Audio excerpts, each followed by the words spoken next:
Oke, assalamualaikum warahmatullahi wabarakatuh. Oke teman-teman, kembali lagi bersama saya di channelnya Agung Yustian.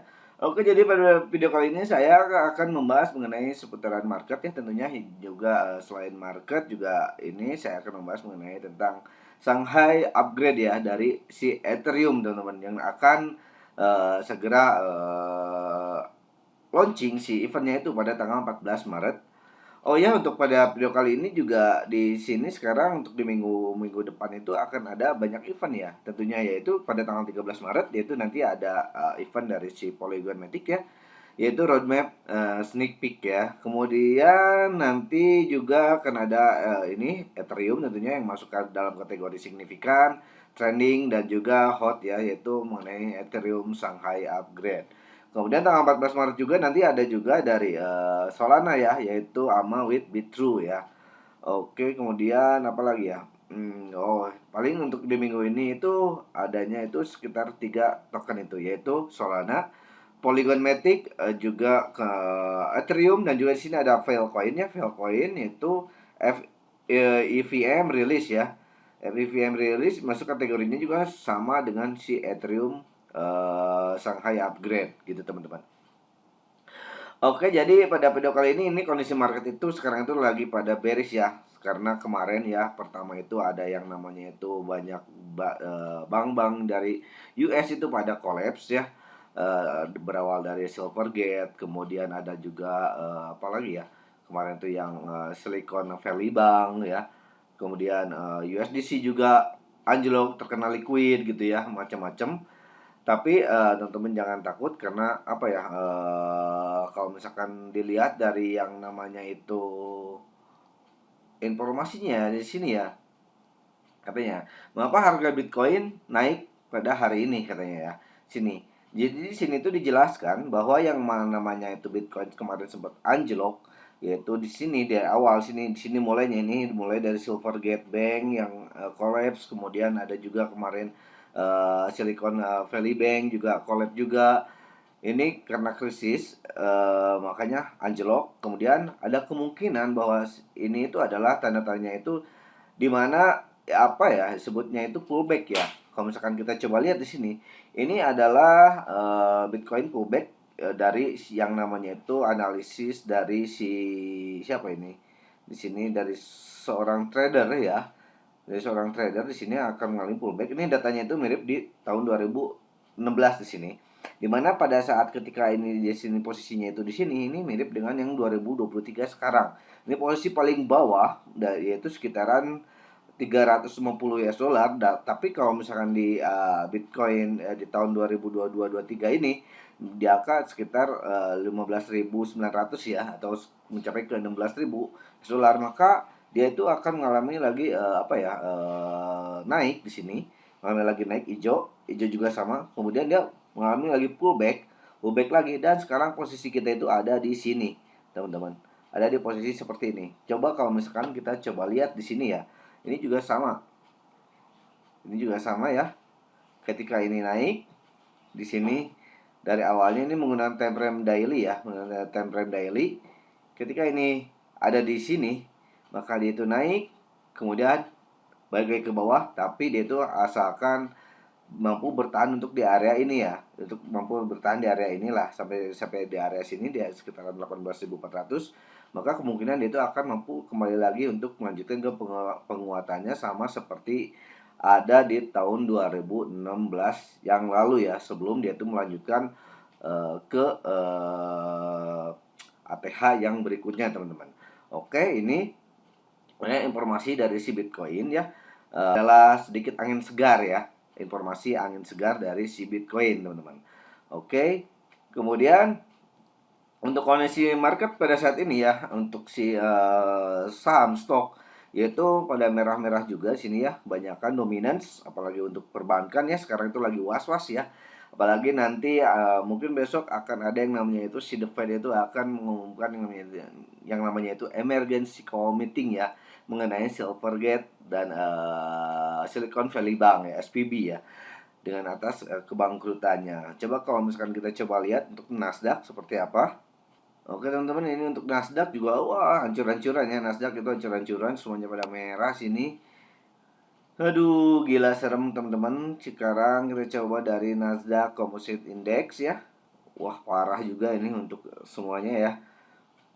Untuk Nasdaq Composite Index, kemudian Dow Jones, kita coba lihat juga Dow Jones yang hijau ya. JP Morgan ya agak kuat ya sama Intel ya. Intel sama JP Morgan. Ini agak kuat. Kemudian S&P 500 kita coba lihat. Parah juga ya, paling cuman JP Morgan ya yang agak kuat ya dari si finance atau dari perbankan ya teman-teman. Oke. Oke, jadi nanti itu kita langsung masuk ke Shanghai upgrade ya. Jadi di sini itu bahwa si Ethereum itu ya akan mengupgrade suatu sistemnya, yaitu di dalam testnet, yaitu bahwa si akan memudahkan para yang namanya itu apa ya, holdernya itu. Jadi bisa melakukan penarikan pada di suatu sistemnya si Ethereum teman-teman. Nah, misalkan kita coba lihat untuk di sini nih, untuk beritanya itu ini ya, pengembang Ethereum menargetkan tanggal 14 Maret untuk peningkatan Shanghai di Goerli Testnet ya. Acara ini akan menjadi gladi bersih sapela terakhir untuk hard fork Ethereum yang akan datang. Jadi pengembang Ethereum menargetkan 14 Maret untuk jaringan uji Goerli Testnet untuk dijalankan melalui pemutakhiran Shanghai. Langkah yang sangat dinantikan untuk memungkinkan penarikan Ether yang dipertaruhkan ETH dari blockchain. Pengembang menyetujui tanggal yang ditargetkan pada hari Kamis selama panggilan 2 mingguan mereka. Tes pada Goerli akan sangat diawasi mengingat ini adalah testnet Ethereum publik terbesar dan kesempatan terakhir bagi penyedia staking untuk memastikan bahwa Ethereum yang dipertaruhkan dapat ditarik sebelum Shanghai mencapai mainnet. Peningkatan Shanghai secara bergantian disebut sebagai sapela. Semua yang tersisa setelah tes Goerli adalah pengembang Ethereum menetapkan tanggal untuk di mainnet. Gitu. Jadi awal minggu ini testnet Sapela melalui Sapela dan pengembang Ethereum memberitahu CoinDesk bahwa semuanya berjalan lancar. Dalam pertemuan lapisan eksekusi 156 hari Kamis, pengembang di Ethereum menunjukkan konsensus umum bahwa blockchain utama Ethereum akan menerima pemutakhiran Sapela 3 hingga 4 minggu setelah Goerli. Yang berarti bahwa penarikan ETH dipertaruhkan akan terjadi pada bulan April. Sedikit penundaan dari garis waktu asli yang diterapkan pengembang Ethereum untuk di bulan Maret. Jadi untuk para holder itu bisa menarik itu ya secara nggak langsung jebret semua, nggak bisa seperti itu, tapi bertahap ya udah di apa ya disusun atau dirancang ya. Jadi itu ada timeline ya sedikit-sedikit gitu.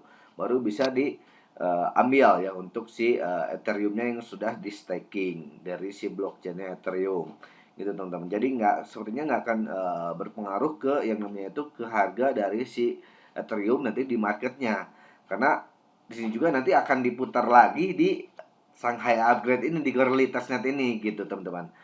Oke. Nah, sini nih, solusi Ethereum layer 2 mungkin kurang fokus pada insentif token di masa mendatang katanya ya. Model insentif token dapat menjadi usang karena jaringan layer 2 berfokus pada kemudahan fungsionalitas dan biaya rendah, tetapi bagaimana ini akan mempengaruhi desentralisasi. Oke, jaringan layer 2 terus mendapatkan momentum seiring kemajuan ekosistem Ethereum. Misalnya, data dari penyedia analisis token terminal menemukan bahwa solusi penskalaan lapisan 2 Polygon memiliki 313,457 pengguna aktif harian per 17 Januari 2023, meningkatkan aktivitas sebesar 30% sejak Oktober 2022. Selain itu, ekosistem Polygon baru-baru ini mengumumkan peluncuran mesin virtual Ethereum Zero Knowledge versi beta. Akibatnya, token asli Polygon Matic mempertahankan narasi bullish. Meskipun terkenal, beberapa orang percaya jaringan layer 2 yang menawarkan modal insentif token akan menjadi segera usang. Misalnya Jess Pollack, kepala protokol dan kontributor inti Base di Amerika, Crypto Exchange Coinbase mengatakan kepada Cointelegraph di ETH Denver 2023 bahwa saat ini tidak ada rencana untuk mengaitkan token dengan Base. Jaringan Ethereum Layer 2 yang baru-baru ini diluncurkan oleh Coinbase, dia berkata, kami menganggap token sebagai alat insentif yang kuat yang dapat mengubah perilaku pengguna dan pengembang. Pada saat yang sama, kami telah melihat situasi terungkap selama beberapa tahun terakhir di mana token telah digunakan sebagai mekanisme insentif dan dengan kurang kesesuaian produk untuk rantai yang mendasarinya. Token juga menghasilkan situasi jahat atau berisiko di masa lalu. Begitu teman-teman. Jadi teman-teman bisa membacanya di sini ya di cointelegraph.com ya. Di sini jadi ini bisa menjadi perubahan paradigma terbesar dalam ekosistem cryptocurrency sejak penemuan proof of stake. Kami beralih dari modal insentif yang memberi penghargaan kepada pengguna karena menggunakan suatu produk. Kami sekarang berfokus pada kemudahan fungsionalitas dan biaya yang sangat rendah. Begitu teman-teman untuk dari si Ethereum informasinya. Kemudian ini teman-teman juga bisa ngecek di DeFi lama ya untuk apa ya, orang-orang yang udah staking di blockchainnya si Ethereum atau bisa disebut sebagai TVL ya, total value locked di Ethereum, yaitu sekarang itu ada di angka 26,23 billion US dollar. Dan ini nggak mungkin ini semuanya itu langsung apa ya, langsung langsung keluar nanti pada saat sang upgrade, enggak lah, nggak akan seperti itu teman-teman. Oke teman-teman, mungkin begitu aja untuk video kali ini ya. Semoga bermanfaat dan menambah wawasan bagi teman-teman semua. Oke, disclaimer on dan Dior ya, karena saya bukan financial advisor teman-teman. Dan pengendali keuangan teman-teman adalah diri teman-teman sendiri. Oke, happy next weekend. Wassalamualaikum warahmatullahi wabarakatuh. Terima kasih.